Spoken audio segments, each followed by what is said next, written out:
Hey, it is your buddy, Peace and Harmony with you here today. Much love going out to all the beautiful, empowered harmonizers. Yes, that means you. We are zooming in and focusing in on a great viewer question, and that is they're asking for help because they are in the devaluation stage of this relationship with someone whom they were in a very close and intimate bond with. The love bombing stage, otherwise known as the beginning or the first stage that we see in narcissist relationships, oftentimes can leave you with your head spinning and really sort of planning and having a bond with this individual. And that this, fairy tale relationships do happen.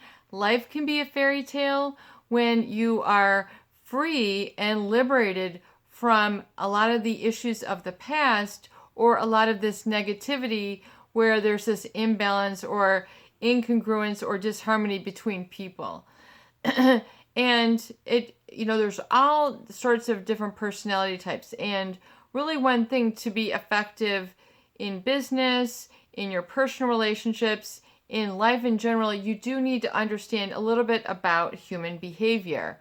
And so one important thing to understand is the behavior of people who have a pathological sense of self-importance, such as we see in people who are narcissistic or psychopathic, who will lie.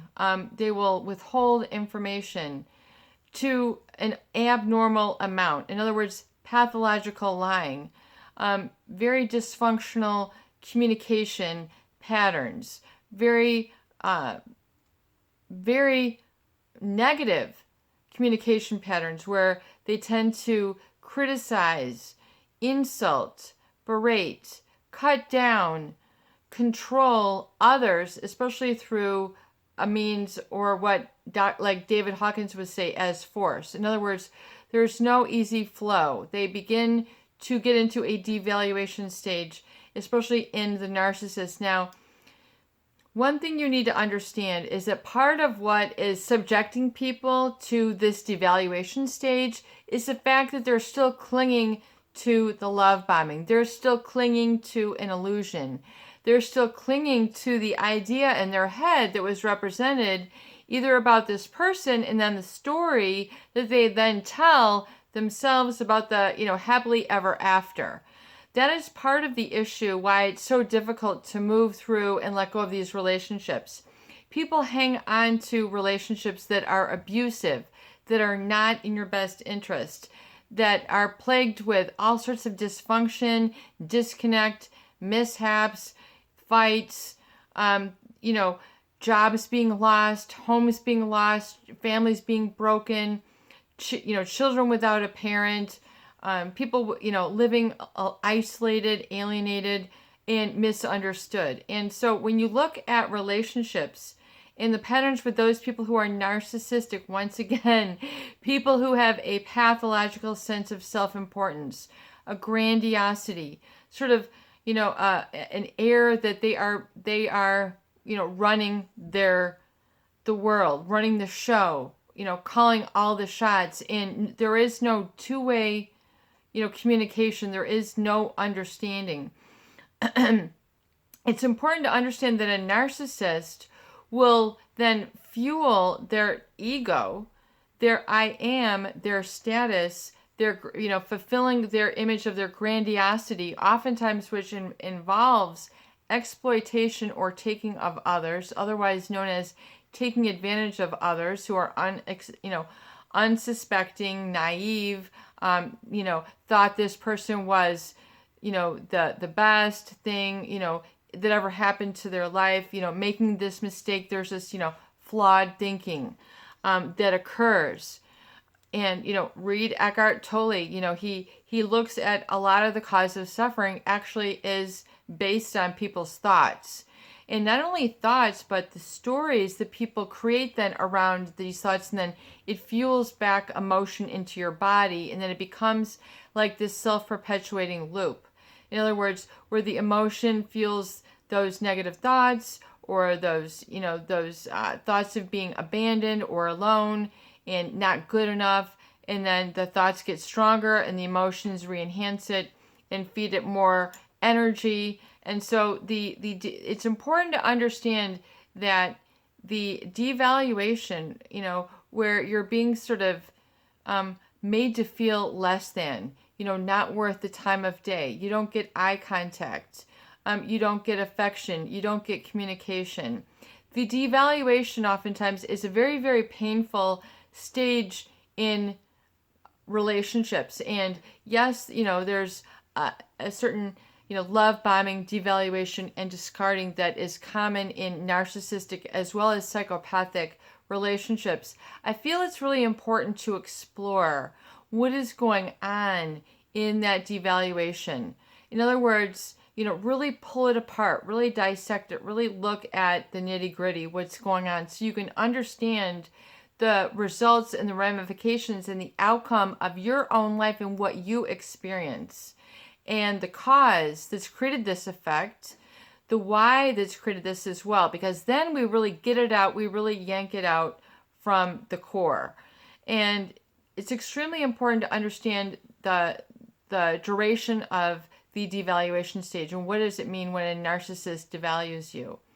Well, a narcissist, they have a certain facade or a certain persona or a certain mask or a certain front that they need to uphold in their life, in their everyday world, whether it's their business, their family, their love relationships, or maybe they're a public figure. But there is a certain persona, a public self, a mask that they need and feel a pressure to uphold in a pathological way, pathological self-importance. And oftentimes this is coupled with what they have going on, their identity of who they think they should be, and with pathological self-importance and coupled with a lack of empathy, basically means they don't, when they're calculating their decisions and their choices, they're not thinking about the outcome of others. They're not factoring that in. It doesn't make a difference. It doesn't make them stop and wonder, well, if we close that plant with 1,600 people, what is that going to do to the economy? And then how is that going to disrupt even more of the economy if we do that? So they're not really sort of thinking about that. In fact, that's not anything to be factored in. There's a lack of empathy. And the psychopath definitely has a lack of empathy, but also a lack of conscience. So the devaluation is based on a narcissist and their need to constantly feed their ego for narcissistic supply. People, places, events, awards, recognition, or even just time that fuels their pathological self-importance. This grandiosity, who they think they should be versus who they truly are. The narcissist is afraid to just have a presence, to be present. They're always either projecting into the past or trying to puff up and build up the future and make themselves look a certain way and control situations so they have a specific outcome. They are always trying to change people and change how things are arranged so that things are in their best interest, and that they always kind of have their foot in things and get credit where credit isn't due, but they're like in the, I have credit for, they're just getting, credit by association. They just take all the ego strokes. They love they will engage in a lot of flattery, just superficial behavior, and they're just kind of playing a role. And when you get down to the, wanting to have the genuine, the real, the authentic, hey, life falls apart sometimes. Sometimes, the paint peels off of the siding. Sometimes the hot water heater blows. Sometimes we get illnesses. Sometimes, the roast that you cook gets overcooked. Things happen. A narcissist will then get overly invested in themselves and then mistreat others. They get overly invested in themselves and mistreat others because they view others as a reflection of themselves. So if someone is having a mishap, a mistake, they take it as a mistake, or they take it as a huge ego blow. It is a perception. It's a psychological phenomenon, which is important to understand when you're dealing with people, or if you've been affected by this adversely. So we're going to get to that in a little bit.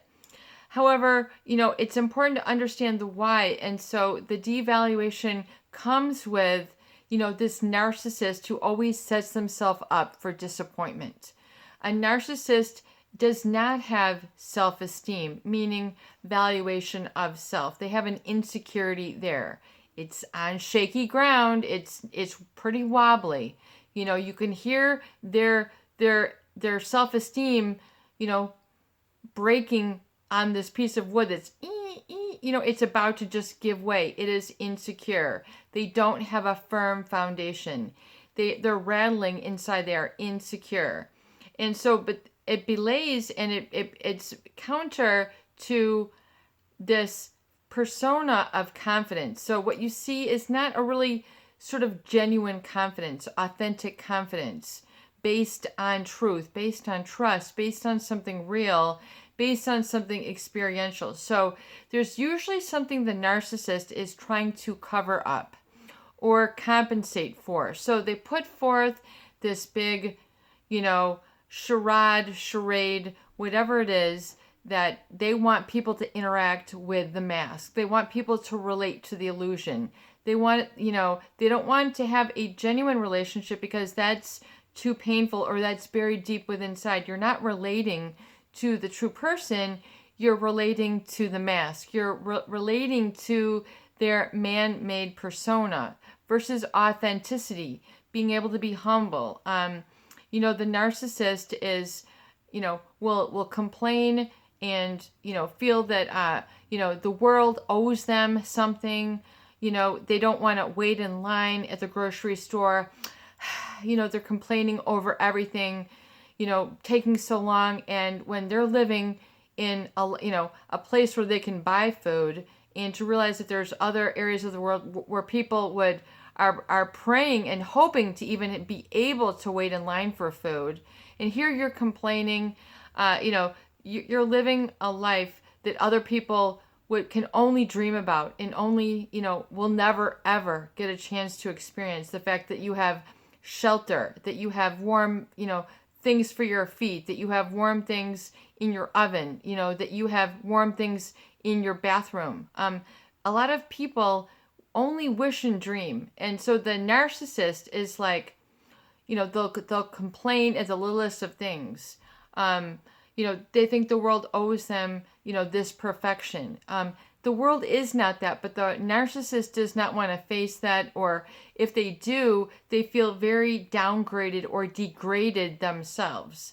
So, and this devaluation is basically like their projection of their own fear of being human, of being present. So being like other people. In other words, not superior to them. There's a sort of an inferiority complex which is going on deep within for a lot of narcissists. In other words, once you get to know them, you'll see that there's a very insecure, unsure person. And you think, wow, that is really contradictory to this, very large ego that they have. And these people can be very wealthy, they can be doctors, they can, be very accomplished in their field, whatever it is. But then here, but oftentimes, if they're finding themselves in work and career choices that are based on ego, like your financiers. I mean, you know what I'm talking about, the dress to kill types. It doesn't only have to be that type of profession, but they can be very, bullyish on jobs. They can be, very condescending to others, because it makes them feel superior, better than. They thrive. They have an insatiable need to feel this better than. It gets, it's their boost. It's in their DNA. Now, a lot of people would say, well, that's really strange. That's really odd. I love them as a real person. I want them to know that they can let go of this mask. They don't have to impress me. So a lot of people then, especially those people who are empathetic, then get caught up in this cycle. In other words, they're trying to help the narcissist feel that they can deflate and be with them at the same time. Don't worry, you're fine. This is you played this beautifully, or this and this was a great week for you, or always trying to prop them up. And the narcissist, once you get to see a little bit of their genuine side, or you're trying to relate to them as like a genuine person, you're sick, your hair's messy, whatever. It's just, will they take you as you are that way? Oftentimes the narcissist will not want to be seen or be with others who are in that less than perfect mode, or even just being human, just being regular. Quote unquote normal is a fear state for a lot of narcissists. They don't want to be just like a normal person. They want to be, this odd, this on that reptilian side, like I just am going to go for whatever it is I want. I'm just, this aggressive, aggressive side. And so the devaluing really occurs, and it's not, a lot of people who are caught up in this stage, they're thinking I'm not lovable enough. I was too needy. I was too sensitive. I took too long to do this. I took too much time. I wasn't quick enough. I didn't allow them enough space. There's all this like going back and forth about blaming themselves. What did I do wrong? In other words, they're always trying to see how they can change to please this other person. So if you are constantly having to sacrifice your time, your energy, your emotion for this other person, and you're caught up in helping them, easing their stress, easing their pain, letting them know it's okay to be this way. In other words, you're sensitive to this inner struggle of their narcissism, and you want to tell them, I love you just the way you are, like that Jessica Simpson song, I feel so sexy or whatever, and I'm just wearing a t-shirt with my t-shirt on or whatever it is. But the whole kind of concept of that song is like, you make me feel so beautiful. I can just wear a white t-shirt and I feel like, I'm ready for the ball. I mean, it's that feeling, it's a feeling inside that you get when you're in love. You just feel this attractive, you feel at bliss, you feel an absence of fear. You feel okay. You can be in the present. And really, that is what is available to everybody. But, people get so caught up, especially in relationships with narcissists, of trying to get caught up in this, fixing them, helping them to change, letting them know things are okay. I know that, catching them and enabling them either in lies or things that they withheld information. You didn't tell me about this vacation. You didn't tell me about this project.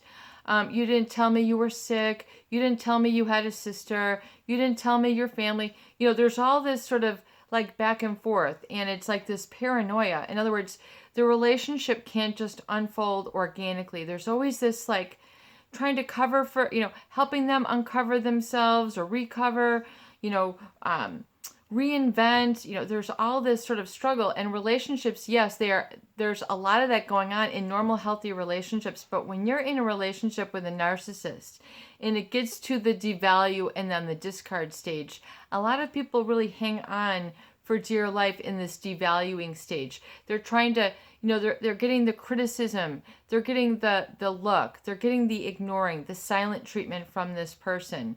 Something's up, something's not right. Then once again, I've got to work harder, and how do I go and, while I've got this time, how can I improve myself so that, they will not be angry anymore, or we'll get back to that love bombing. So, the devaluing is what you allow yourself to go through. And that the tolerance for pain, for people who have empathy for these types of people, is extremely high, meaning they will go without. They will go without love. They will go without affection. They will go without communication. They'll go without what they truly need.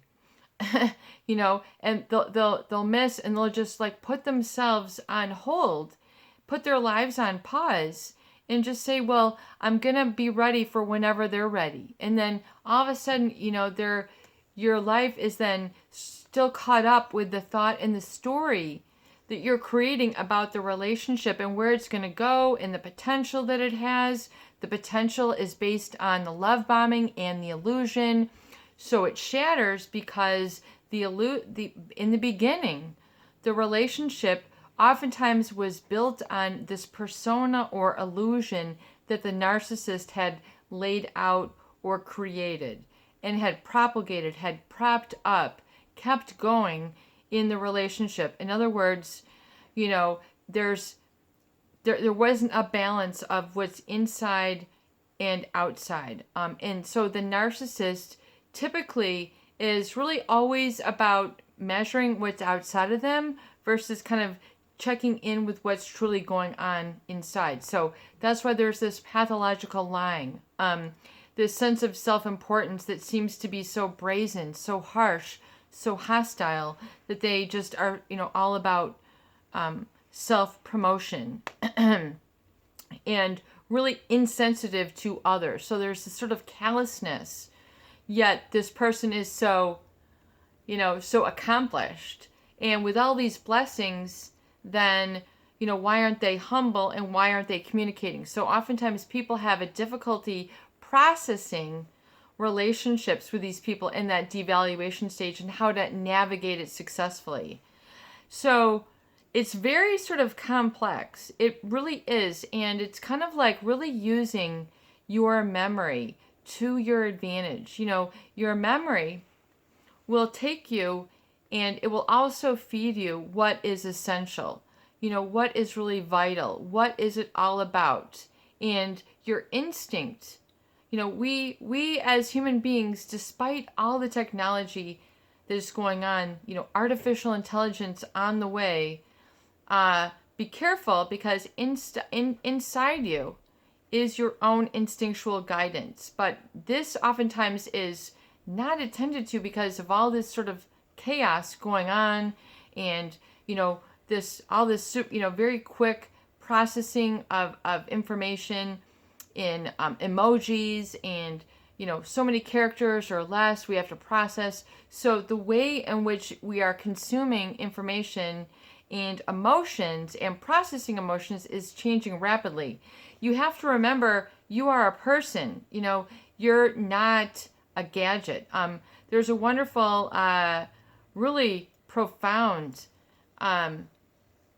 just icon of Silicon Valley called Jaron Lanier. Jaron, Jaron Lanier, Lanier, I think his name is. Jaron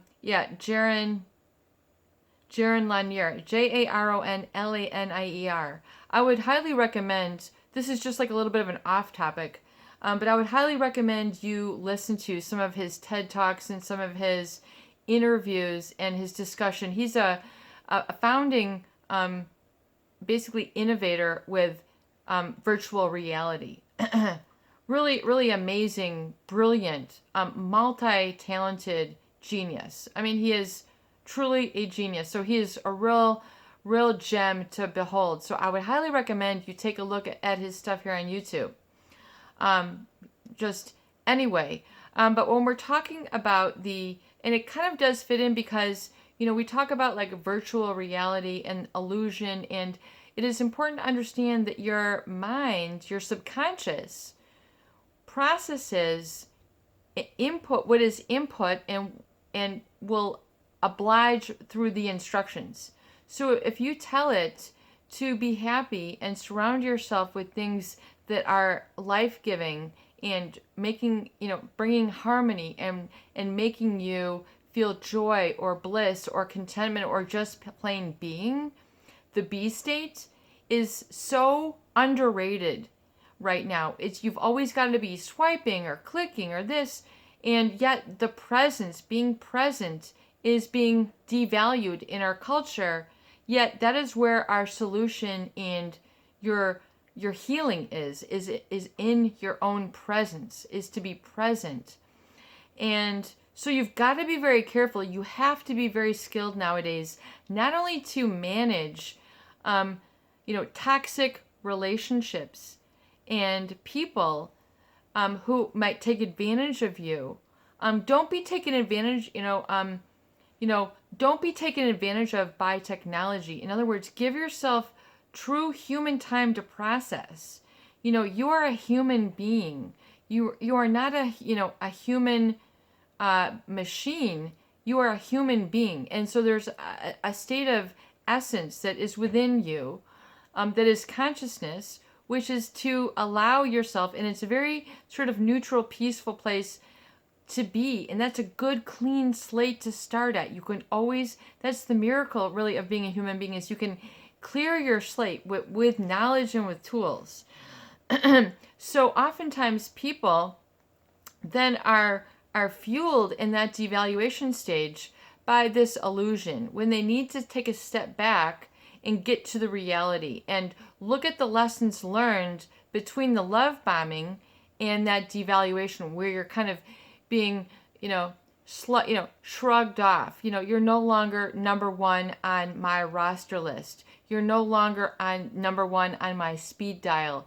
You're not getting all the pictures first. You're not the first in the loop. There's, especially now with technology, it's like a narcissist and psychopathic playground where they can use all of this technology to their own enhancement, to the degree that it just is to the 10th power. I mean, they can really utilize technology for this huge self-promotion, and yet there's a lack of true connection. There's this devaluing that goes on with the very people who helped really to kind of help, who were there for them and helped, interact and feed them the love, the attention, whatever it is that they needed at that time. So they devalue the very people who they love bombed. In other words, it's a process of their emotion. People get spit out. And so people tend to then be very hard on themselves. I mean, there's a lot of viewers who are having a really, really tough time accepting this and getting out of that sadness and feeling of loss and grief, and where's the ship going? Where did we go? Where did I go wrong? I've tried so hard and I failed. A lot of it is this effort. I put out a lot of effort and I didn't get anything back. So there's this feeling of loss, personal loss, emotional loss. And I think it's very important to understand that it's like you have a credibility jar. Like you put a lot of credibility into this person and then they just mistreat you. They just devalue you. So, and then, then the self-devaluation begins to take place as part of that cycle. You become like the environment that you surround yourself with. I'll repeat that again. You become like the environment that you surround yourself with. You become like the people who you surround yourself with. So it's very important to have and seek out people who have strengths, ideas, thoughts, solutions, demeanor, skills, things of that nature, that are those which are like a mentor, or whom you aspire to be and surround yourself with. And so it's also been said, if you want to see, somebody's income, look at their 5 closest friends, and oftentimes they will have the same income. And so, it is important to elevate yourself during these times. Keep your head held high. Don't be smashing your head against the wall, crying. You've got a big bruise on your forehead now. Everything is a mess. Your face is swollen. You've been like a shut-in. You haven't gone out in a week. You have no sense of self-respect anymore. I mean, these are the after-fact ramifications of being devalued. all of a sudden you are worthless. You don't have any value to me, says the narcissist. And then we have this then globalized or gestalt thinking, which is like gestalt meaning like there's a puzzle, but if there's like a little piece missing, the mind can kind of fill it in automatically. That is a function of our mind, is to get the complete picture. So your mind is striving for the complete picture. So the gestalt, or what happens in the devaluing, is that if this person you feel is devaluing you, dissing you, dismissing you, you then have this gestalt experience where you're trying to fill in the big picture, where I am worthless, I am, and then you then begin to remember all these bad times that correlate and connect with this. And this can become quite a mess and quite a prolonged period of suffering. So the devaluing, it's important to pull that measuring stick away from this person and stop evaluating yourself based on this person's assessment of you. The narcissist, they will hold a measuring stick and to see if you measure up. Do you stack up? And then once you go and then you prove yourself to them, but then they devalue, it is very confusing. They said, I need this, and then you're there, and then you've got this dance, whatever it is that you're doing in business and love, you've got this, and then they still devalue you. And then, so there's this confusion, and there's this desire then to know, hey, what is the truth? When you get into the psychopathic devaluing, it's even more intense. I mean, people will have complete rage blow-ups and wanting, to face that psychopath and let them know, how furious and how livid they are and how betrayed and violated that their very life energy has been. So they want to, really purge that. You really, if you're being devalued, you need to get this out of your system. This is the worst part. If you're just processing this and it's going over and over, your body is then sucking it up. Your thoughts and your emotions are connected. Eckhart Tolle, once again, the power of now, your life purpose. Your thoughts are generating oftentimes a lot of these emotions, and your emotions then fuel your thoughts, and it's this, once again, it's this self-fulfilling loop. It's this self-recharging, and then, so if you have these anger, hostility, and grief locked in your body, it's going to be carried with you, like a 60-pound bag of raw chicken. You're just going to keep it pulling it along, and you're wondering why you feel in the dumps and devalued, because you're still carrying these thoughts according to what the narcissist evaluates you. Do not conform to the standards of the narcissist or the psychopath. Do not conform to their anger. Do not conform to their hostility. That is their energy. That is theirs. Give it back to them. They're the ones who are angry. They're the ones who are upset. They're the ones who are insecure. They're the ones who have to dim others' lights to